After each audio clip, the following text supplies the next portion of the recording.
একটা কথা আছে না, মা হওয়া মুখের কথা না। কথাটার গুরুত্বটা আগে অতটা বুঝতাম না, কিন্তু যখন নিজে মা হলাম তখন বুঝতে পারলাম কথাটা কত বড় সত্যি।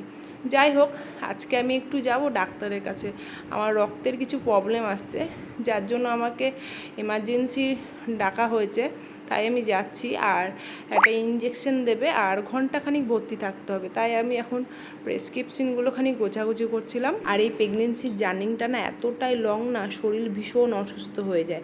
আর আমি যখন ফার্স্ট টাইম প্রেগনেন্ট হলাম না, তখন আমি এতটাই অসুস্থ হয়ে গেছিলাম, মানে বিছনা থেকে উঠতে পারতাম না। তো সারা দিন আমার শুয়ে থাকতে হতো, কিছুই ভালো লাগতো না। আর খাওয়া দাওয়া না মাছ খেতে পারতাম, না মাংস খেতে পারতাম, না ডিম খেতে পারতাম। এমনকি মা যখন বাবার জন্য রুটি বানাতো, তখন আমি মানে জানলা আটকে দরজা আটকে বসে থাকতাম। মাকে বলতাম আমার এত গন্ধ লাগছে, আমার সব কিছুতেই যেন গন্ধ লাগতো। কেউ যদি বডি স্প্রে নিয়ে আমার কাছে আসতো, তো তখনই মনে হচ্ছে আমার বমি হয়ে যেত। তো যাই হোক, এখন অনেক সুস্থ আছি, আর কিছুতেও এখন প্রবলেম হয় না, এখন গন্ধ টন্ধ আর কিছু লাগে না। আর আমরা যখন বেরোচ্ছিলাম না, তখন আদিদেব কিন্তু প্রচণ্ড কান্নাকাটি করছিল। তো আমার মনটা ভীষণ খারাপ হয়ে গেছিলো, ওকে এখন রেখে আমাকে যেতে হবে। কিন্তু কি করে নিয়ে যাব এই রোদের মধ্যে, গরম, আর ওকে কে ওখানে সামলাবে, আমার অ্যাডমিশন হতে হবে। যাই হোক, ওকে নিলাম না, ওকে ওর মাসির কাছেই রেখে গেলাম, মাসি আর দিদুনের কাছে। তো ওরাই আজকে সারাদিন ওকে দেখবে। তো এখন আমি চলে যাচ্ছি, আর ওইদিকে নীলাভ্রও আছে। এইদিকে আমরা এখন চলে আসলাম ডাক্তারের কাছে। তো এখানে কিছু ফর্মালিটি ছিল, সেগুলো করতে হলো। তারপরে মেডিসিনটা আনবে, আনার পরে তারপরে আমাকে কিছুক্ষণ ভর্তি রেখে তারপরে ইঞ্জেকশন দেওয়া হবে। আর এইদিকে দেখুন, ঠাকুরটা এত সুন্দর লাগে। আর আমি যতবার আসি এখানে, আর ততবার ভিডিও করে নিয়ে যাই। আর সকালবেলাতে পুজো হয় রোজ, আর মাঝে মাঝে প্রসাদ দেয়। আর ঠাকুরটাকে রোজ সুন্দরভাবে ফুল দিয়ে সাজানো হয়। এই যে মেডিসিনগুলো আমার চলে আসছে। এদিকে আমাকে উপরে নিয়ে যাওয়া হয়েছিল, তারপরে ওই 1 ঘন্টার মধ্যে রেখেছিল, তারপরে ছেড়ে দিয়েছিল।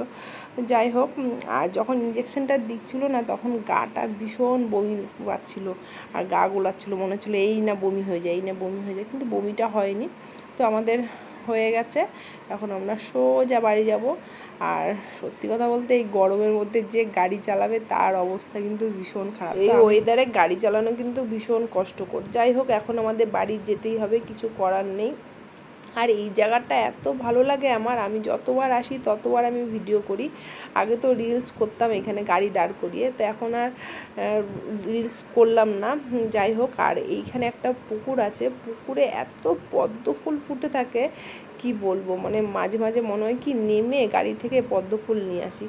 তো এখানে আমরা একটুখানি গাড়িটা দাঁড় করিয়ে একটুখানি আখের রস খাবো, কারণ আমার প্রচণ্ড গলাটা শুকিয়ে গেছিলো।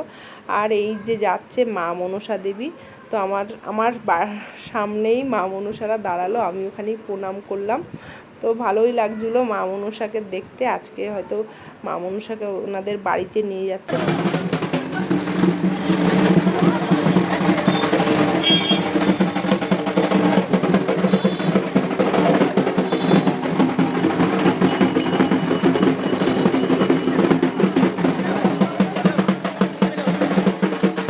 এইদিকে আমিও নিয়ে নিলাম 1 গ্লাস আখের রস, এই গরমের মধ্যে শরীরকে ভীষণ ঠান্ডা রাখে। আর এইদিকে মা মনসা চলে যাচ্ছে। তো থ্যাংক ইউ আমার ভিডিওটা দেখার জন্য, সবাই অনেক ভালো থাকবেন।